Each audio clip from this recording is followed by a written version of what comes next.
వాళ్ళ పరిపాలనలో వాళ్ళకు అలవాటు. ఆ విధంగా వాళ్ళు కాళేశ్వరంలో పర్సంటేజీలు తీసుకున్నారు, మేడిగడ్డలో పర్సంటేజీలు తీసుకున్నారు, మిషన్ భగీరథలో పర్సంటేజీలు తీసుకున్నారు.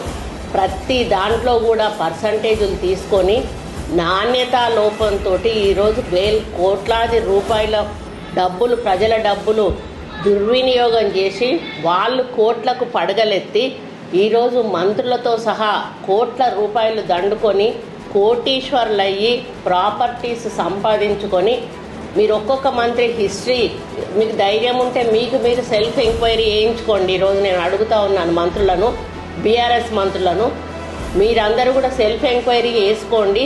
మీరు మంత్రులు కాకముందు మీ ఆస్తులు ఎంత, మంత్రులు అయినాక ఈ 10 సంవత్సరాల్లో మీ ఆస్తులు ఎంతకు పెరిగినాయి అనేది మీ వాస్తవాలు బయటకు తీయాల్సిన అవసరం ఉన్నది.